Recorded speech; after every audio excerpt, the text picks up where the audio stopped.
though, was the intensity of the game, was the beauty of the organization, was all those men and women of different races, religion, African, international people coming to the country and discovering Côte d'Ivoire for the first time. It was initially a fight, it was intense, it was a great competition. And my takeaway from that is, yes, we're here to compete for customers, for clients, for money, but as a matter of fact, what's truly important is the unity that we have, because together we can win or lose. And that's the dream. That's the dream I would like to take you through today, the Ivorian dream, or what we also call the Ivorian spark. My name is Jean Philippe. I'm a fellow at Texas A&M University. Is there any Aggies in the room? Yeah, that's what I'm talking about. I've also specialized in oil and gas field economics at the French Institute of Petroleum in Paris. Maybe some few folks in the room as well. But initially, I was trained in Côte d'Ivoire at the National Institute, the Polytechnic School in Yamoussoukro. That school, close to about 50,000 people, technicians and engineers, graduated from that school, all across sectors. And there's about 500 of them in the mining and oil and gas. There's no better testimony than the one coming from an oil and gas operator. They are deploying their assets for Baleine's development at the moment. And when I was talking to Mr. Bian, he allowed me to quote him on this, saying that how fantastic the team in Côte d'Ivoire is, and he was really impressed with the quality of the recruits. Three things I'd like you to take away from that presentation. Number one, it feels great living in Côte d'Ivoire. Number two, it's a land of opportunities, and please, as you negotiate your deals, as you get into the country, be resilient. Remember the African Cup of Nations. Be resilient and wait until the spark. Ivorians are known to be happy persons. Okay, in fact, it's the happiest country in Africa, as per an index. Thank you. They are down to earth, they are extremely welcoming, and they are warm-hearted. I've gathered that feedback coming again and again as I invite folks from all over the world to come to Côte d'Ivoire for the first time. They say, wow, Ivorians are simply welcoming. It's great being here. We feel very much welcome and would like to stay here a little bit longer. 60 different ethnic groups, which means very diversified, culturally diversified. You have the Atsé, which is that white stuff on the left. This is the national food, and the aloko, which is made of plantain.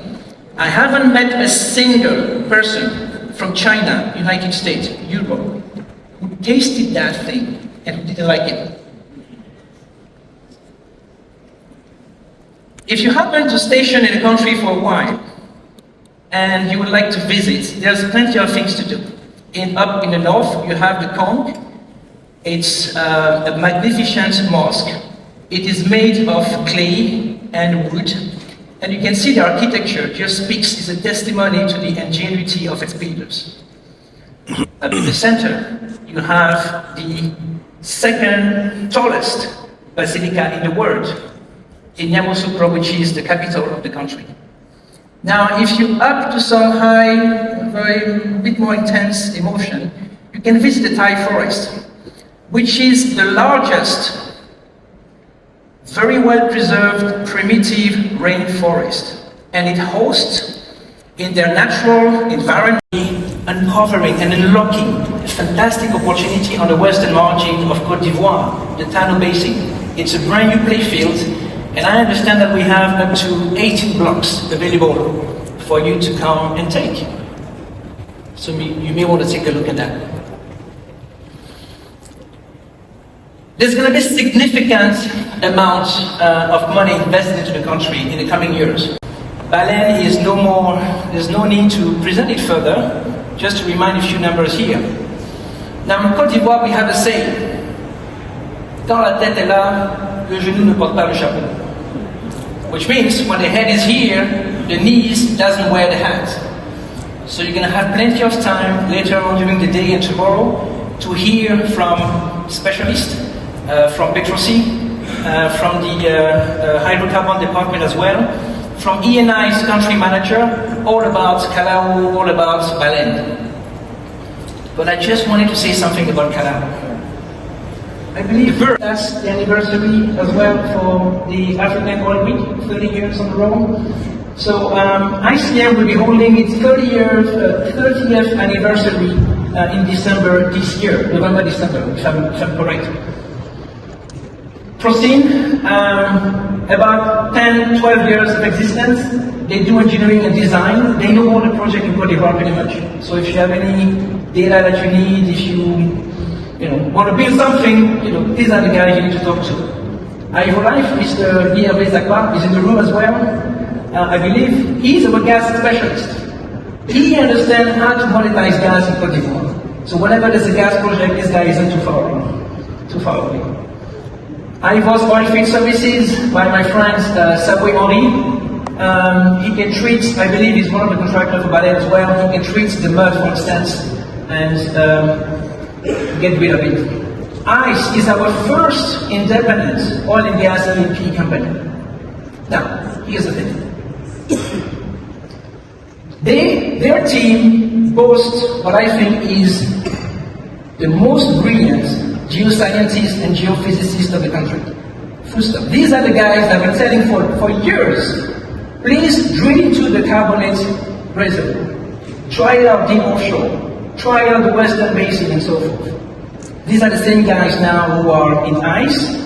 So if they're looking into something, you may want to take a look as well. And Mr. Kamel, who's in the room here, will be speaking later today and telling us more about AIES. Last but not the least, I am from Africa Integrated Energy Solution. I'm a partner of this company. We're basically offering financial advisory and consulting services. So if you'd like to come and talk to us. We can introduce you to other great people, and we can make sure that your project stays on track. We are helping governments, we are helping international oil and gas companies, we are helping the local SMEs, we are promoting the best standards and are making sure that everything goes on well.